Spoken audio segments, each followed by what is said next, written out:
Bonsoir. Des deux, qui est venu vers qui? Le cinéma est-il venu vers Lemba Ecclésiaste ou c'est lui qui est allé vers le cinéma? Chasseur de stars, pendant des années, il s'est installé il y a peu à Montréal où il a déjà produit un premier film qui s'appelle Le Prince du Ghetto. Il est de retour avec un autre film qui, cette fois-ci, nous invite à Montréal. Bien, Welcome to Montréal, c'est bien ça l'histoire? Absolument, tout à fait. Welcome to Montréal qui est le titre de mon deuxième film, mon deuxième projet cinématographique dont je suis le producteur, scénariste, acteur. Et acteur aussi. Et puis, c'est le deuxième film que vous faites ensemble, après Prince du Ghetto. Exactement. Bienvenue à tous les deux à Afro Night. Merci.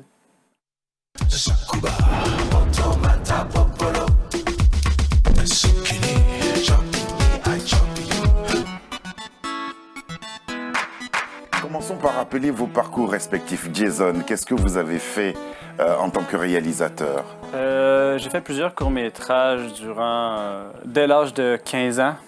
J'ai commencé très tôt dans le métier du cinéma. Ça a commencé très petit. Ouais. Fait que j'ai fait beaucoup de courts-métrages, du vidéo. J'ai fait après un peu de corporatif, publicité.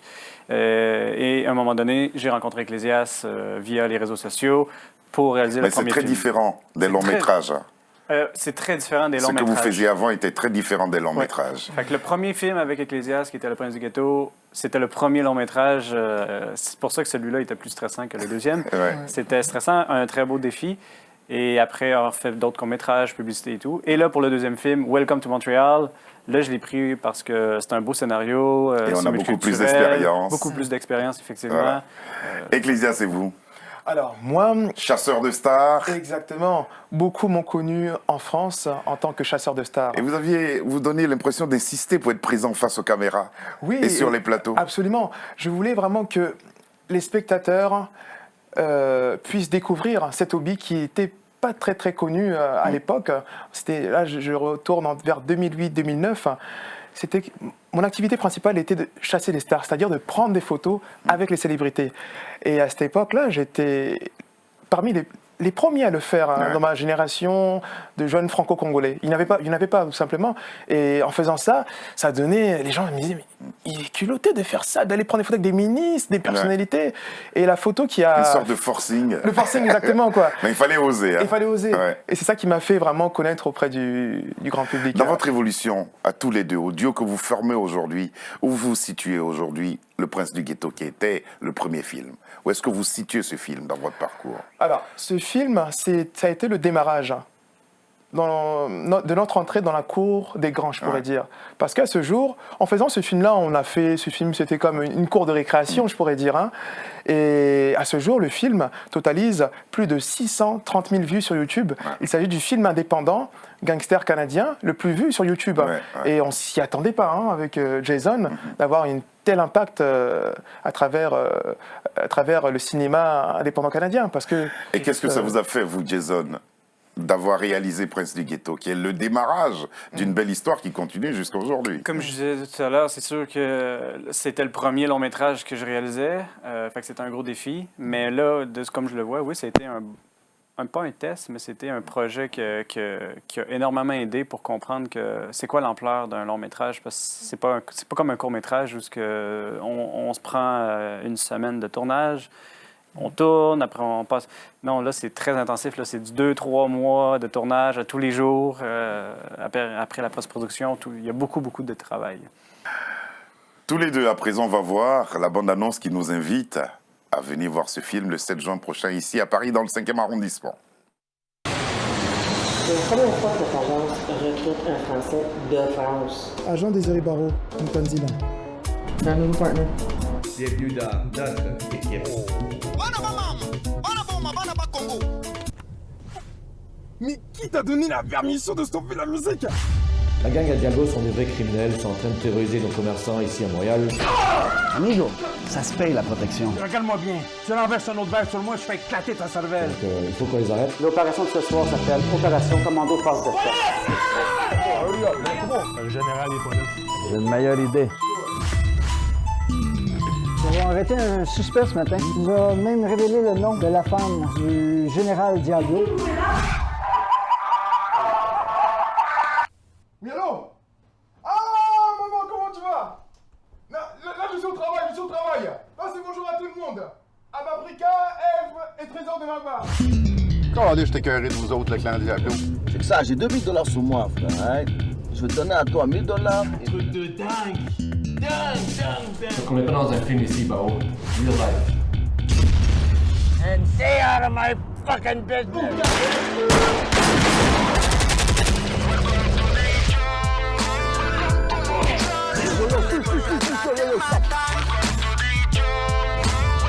Tu vois ça, tes limites?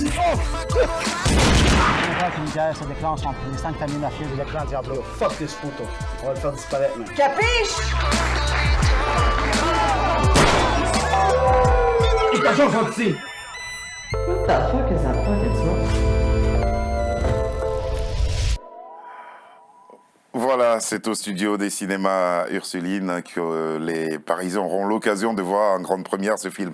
Quel est le pitch du film?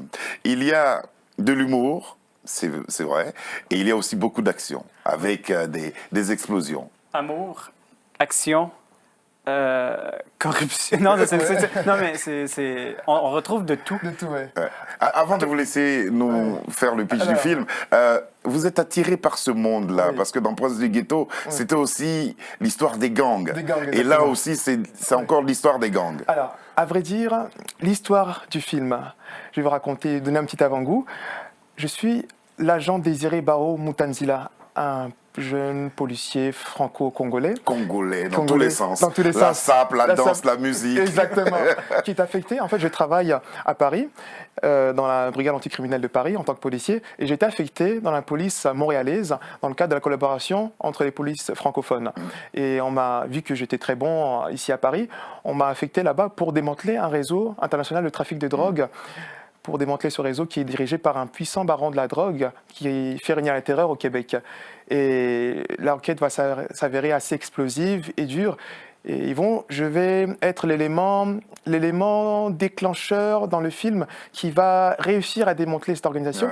Mais le petit côté fou du film, c'est que je suis un policier fou, comique, marginal quoi, déjanté. C'est ce qui vous a interpellé, vous, l'histoire. Ben, en fait, oui, parce que c'est ce que je trouvais drôle, Oui. qu'on parle de quelque chose de sérieux, de corruption, de mafia, de tout, mais avec une touche d'humour. Fait que on rit un peu, bon, on rit pas de ça, mais on trop... Exact.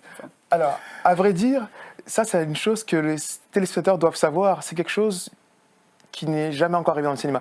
C'est un humour que j'ai voulu inventer, l'humour volcanique force de choc. Vous verrez jamais, excusez-moi pour les enfants qui suivront, un policier qui pète sur... On va voir ça tout à l'heure. Ouais. Mais écrire ce scénario, écrire cette histoire, c'est un peu parti du fait qu'on vous appelait le nouvel Eddie Murphy africain. Exactement, Ouais. c'est vraiment déjanté, un humour très poussé qu'on ne voit pas beaucoup dans le cinéma. Ça vous a pris combien de temps à réaliser ce film?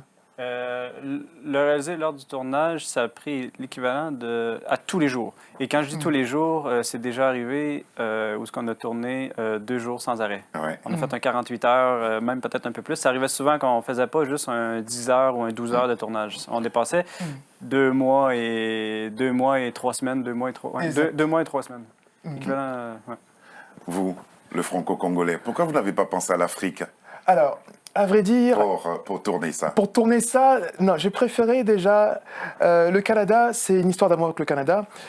Je veux déjà me former, être bien formé, bien apprendre pour pouvoir éventuellement, à l'avenir, pouvoir venir ressourcer pour faire des projets, pour mettre l'Afrique en avant. Parce qu'il faut se dire que quand il dit le Canada pour se ressourcer, le Canada, on parle beaucoup de Hollywood. Il y a Bollywood aussi, qui est exactement. très réputé. On parle de Hollywood, mais Hollywood... Il y a un Hollywood aussi. Oui, c'est ça. Ouais. Et que quand il disait de se ressourcer, c'est que au Canada, au Québec, Québec-Montréal, le cinéma est très répandu. Ah, La plupart des films américains se tournent à cet endroit-là. Les techniciens, les acteurs sont... Donc c'est une grande école. C'est une grande école. Donc c'est pour ça que s'il est capable d'avoir toutes les compétences à cet Mais endroit-là... Jason, vous ambitionnez quand même de faire un film sur le continent africain, un de ces jours. Pourquoi pas?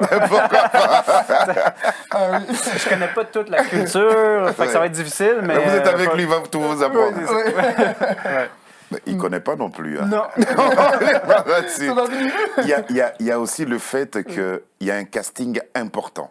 Oui. Exact. Parce que rien qu'à voir l'affiche, voir le nombre d'acteurs, comment s'est fait le casting? Alors, C'est Welcome une to Montréal. distribution importante que vous proposez Exactement. là. Je tiens à préciser, c'est un film 100% indépendant. Nous n'avons eu aucune subvention de quelconque grosse maison de production. Donc, on a fait tout C'est une seul. production indépendante. Indépendante. Donc, il y a 200 participants dans le film, issus de plus de 43 nationalités différentes. Donc, Dis donc. j'ai voulu vraiment, en tant que directeur de casting, j'ai insisté pour qu'il y ait le plus de diversité Mais possible. pourquoi? C'était quoi la démarche? La démarche était la suivante. Ça m'a pris presque 1 an de casting, de pouvoir rencontrer chacun par le canal de mes assistants et de façon directe, de rencontrer chacune des personnes qui voulaient jouer. Et je demandais leur origine ethnique. Et c'était de façon à leur expliquer que ce projet, je veux que vous soyez issus de toutes les nationalités différentes. C'était une technique commerciale ou c'était c'était quoi l'esprit? Alors, c'est dans un esprit... Montrer la diversité du montrer Canada, la c'est di- ça? De montrer la diversité de Montréal. Car Montréal est la deuxième ville multiculturelle du Canada après Toronto. Oui. Et j'ai voulu vraiment... C'est quelque chose qui n'a jamais été fait auparavant dans un film indépendant film indépendant. à Montréal, de pouvoir retrouver un film avec autant de diversité. C'est du jamais vu à D'où le Montréal. succès à sa présentation là-bas. Oui, il a eu un très bel accueil, le film. Un très bel accueil. Parce que toutes les communautés se sont senties concernées. Exactement. Ouais. Surtout la communauté hispanophone, hein, qui était très contente de voir enfin un Il n'y film. a aucun film hispanophone qui a été fait à Montréal pour les mettre de l'avant. Voilà. Et c'était un message aussi à l'endroit de certains pays européens. Oui, effectivement, c'est un clin d'œil qu'on essaie de faire à tous les horizons différents, c'est-à-dire autant en Europe, vu qu'il sera présent en Europe, aussi en Afrique, car j'irai bien évidemment en Afrique, si Dieu le permet, avant cette fin d'année. C'est pour montrer qu'en Europe, nous sommes, contrairement à ce que les gens pensent, on parle du racisme et tout, mais j'ai fait ce projet pour montrer que nous sommes unis. Le vivre ensemble. Le vivre ensemble. Voici une scène qui sera culte, je suis certain. Ceux qui viendront le 7 juin prochain au studio des Ursulines, dans le 5e arrondissement, ici même à Paris, partiront avec en mémoire cette scène-là. Exact. Nous, on a appelé avec Charles, à qui je souhaite bonne fête de Ramadan, parce qu'aujourd'hui, c'est la fête du Ramadan. On a appelé cette scène l'interrogatoire. L'interrogatoire. Allez, c'est parti. Laisse-moi essayer de le faire parler. J'ai une méthode infaillible, tu vas voir. Ok, je te laisse commencer. Mais fais pas le cave.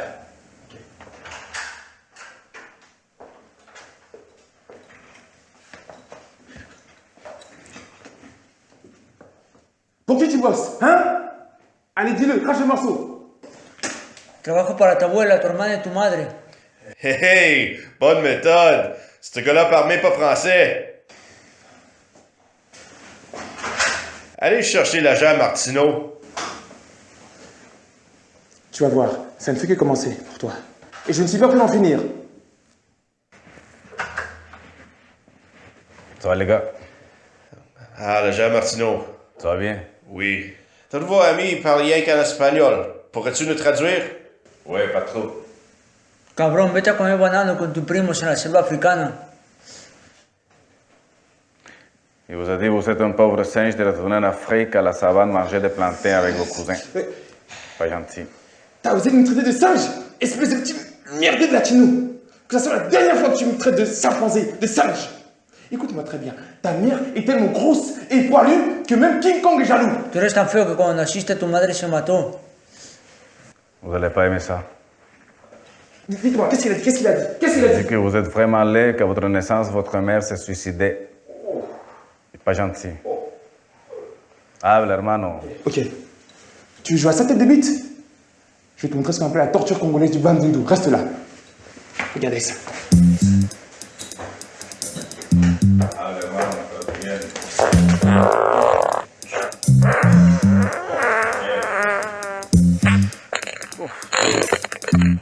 Sacrement, tu pourrais pas retenir Désiré, c'est insupportable. Mais, bordel, mais c'est naturel. Et en plus, c'est bon pour la santé. Tout le monde pète. Même la Elisabeth pète, qu'est-ce que tu crois? Non, mais vraiment, c'est critique. Tes pattes sur le gaz toxique. Hijo de puta, te apesta el culo. Il dit fils de pute, ton cul pue. Puis il a raison. Attends, t'as pas c'est ça? Encore? No, disculpe, ya no lo vuelvo a Il s'excuse. Il dit qu'il travaille pour le général Diablo. Je pense qu'il est pris. Ah, mais voilà. C'était pas compliqué. Faut qu'il sorte.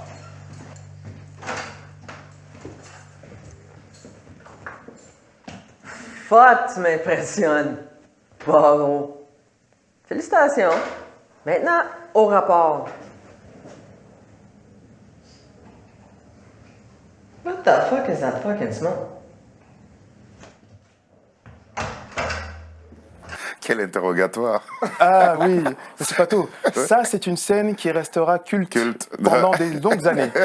Je le souhaite pour vous, en tout cas. Alors, il y a une actrice, malheureusement, qui s'en est allée. Pendant le tournage, elle était malade. Voilà. C'était un peu un hommage à elle aussi que vous présentez ici à Paris. Exactement. Daralo, qui est une actrice canadienne d'origine de la Guyane anglaise, qui est décédée suite à un cancer presque 8 mois après le tournage. Et vraiment, cet événement, c'est vraiment un hommage qu'on tiendra à lui rendre. Alors, quand on regarde cette scène, dans cette salle d'interrogatoire, il y a 6 nationalités présentes déjà dans la salle. Vous avez gardé l'accent de chaque nationalité pour rappeler cela. Absolument. C'est pour montrer l'authenticité de chacune des origines des personnes qui sont dans cette salle d'interrogatoire. On retrouve 6 nationalités. Il y a le Mexique, Salvador, Guyana, le Congo, et puis Salvador, et puis quoi d'autre, Pologne, Italie, parce que Steve Nash, l'agent qui est à côté de moi, l'agent Lane, est polonais, italien.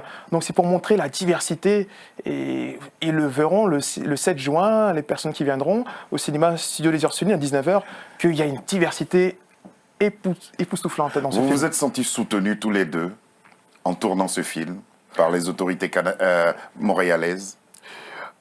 Alors, à vrai dire, nous n'avons pas eu de soutien quelconque des autorités canadiennes ou encore moins des maisons de production. 100% indépendant. Ouais. Qu'est-ce que cela représente pour vous, cette représentation ici en France? Alors, surtout pour vous, Lemba Ecclésiaste. Pour moi, vraiment, je tiens vraiment à ce que la communauté, la diaspora africaine puisse venir me soutenir en tant que fils de l'Afrique, et non pas du Congo, mais fils de l'Afrique. Je suis né en France, mais je n'oublie pas mes racines africaines.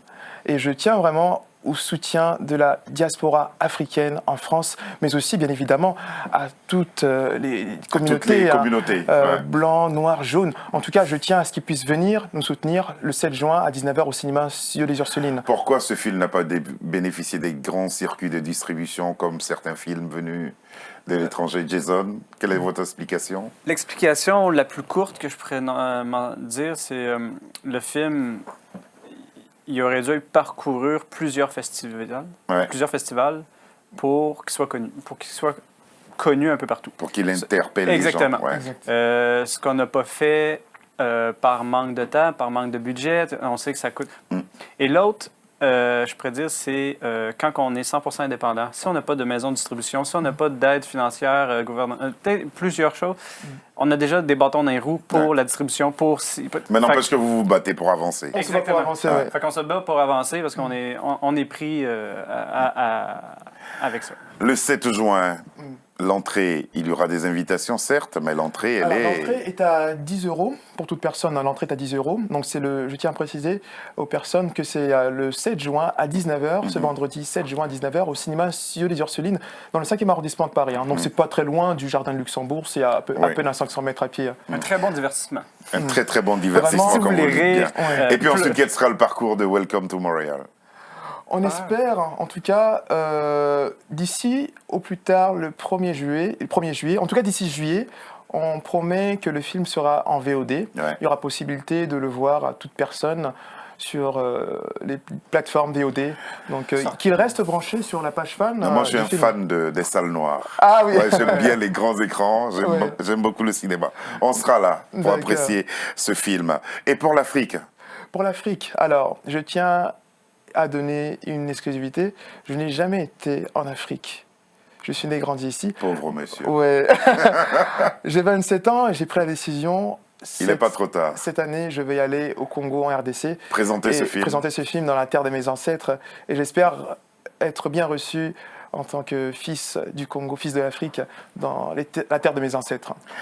Il y a une voix qui va vous souhaiter la bienvenue là-bas au Congo, qui va souhaiter la bienvenue à ce film au Congo, et puis qui remercie Jason d'avoir participé à la réalisation de ce film, qui j'espère et je croise les doigts connaîtra un franc succès, beaucoup plus que n'a été Le Prince du Ghetto, votre premier film que vous avez fait ensemble. C'est un jeune artiste qui s'appelle Gaz Mayete.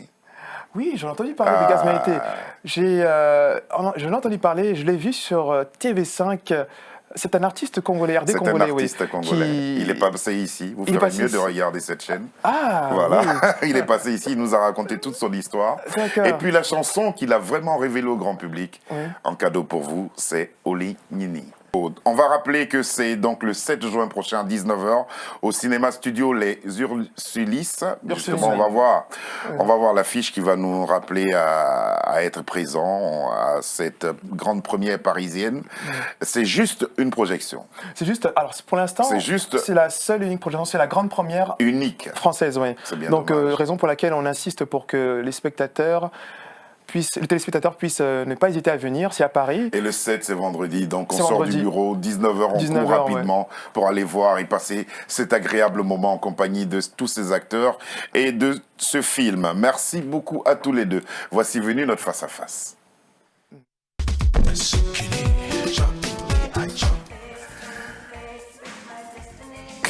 Ecclésiaste, quel est le tout premier film que vous avez vu de votre vie? Le tout premier film que j'ai vu dans ma vie, c'était Boys in the Hood. Boys in the Hood. Ouais. Quel est le film, Jason, qui reste pour vous une référence dans le domaine de la réalisation cinématographique? Là, j'en ai plusieurs, mais un en particulier que j'aime. En fait, je peux pas dire j'en aime un en particulier, parce que j'aime pas me référer à plusieurs. J'essaie de créer mon propre cinéma de la façon que je veux le faire. Oui, mais il y a un qui vous interpelle tout de même. J'en ai pas. Ça, c'est vrai. C'est vrai? C'est vrai. Ben, c'est une réponse. Est-ce que vous pourriez jouer nu? Nu? Entièrement nu? Je l'ai Il l'a quasiment fait. Je l'ai quasiment fait. Je l'ai quasiment fait dans le film Welcome to Montreal. Et je crois que certains ont... C'est difficile, hein? C'est difficile, mais tout est dans la tête, tout est dans la tête. Ouais, je l'ai fait. Vous pourriez réaliser un film X? Un film classé X? Je crois pas, c'est pas mes compétences, mais je veux pas aller là-dedans. Il y en a plein qui veulent le faire, fait je les laisse à eux. Drame, comédie, horreur, que choisissez-vous? Comédie. Comédie. Ouais. Quel est l'acteur que vous rêvez de diriger un jour? N'importe qui. De ces grosses stars du cinéma mondial, est-ce qu'il y a un que vous voudriez, que vous souhaitiez J'aimerais bien diriger? Encore une autre affaire, j'en ai plusieurs, mais là, un en particulier. Il y en a un, parce qu'il vient de chez nous et tout, que j'aimerais, mais là, ça va être compliqué parce qu'il évolue lui aussi en termes de comédien, mais ça serait Patrick Huard. Lui, il vient de Québec, je sais pas si vous connaissez. Non, on va chercher. On va chercher. OK. En tout cas, merci à tous les deux. Je rappelle que c'est le 7 juin au studio Les Cinémas Ursulines, c'est ça. C'est dans le 5e arrondissement. C'est facile d'accès. Hein. Alors, c'est Cinéma Studio des Ursulines, pardon. 10 rue des Ursulines. Donc, pour ceux qui viendront en transport en commun, c'est à peine à 300 mètres de la station Luxembourg, du RERB. C'est facile d'accès, donc n'hésitez pas à venir très nombreux. Entrée, 10 € seulement l'entrée. Plein d'émotions. Et puis, il y aura beaucoup d'émotions. Ça sera une très belle histoire à partager avec le réalisateur, le producteur, scénariste et acteur. Merci beaucoup de nous avoir suivis. À l'endroit de nos frères musulmans qui fêtent aujourd'hui le Ramadan ici en France, très très très bonne fête à vous. À demain.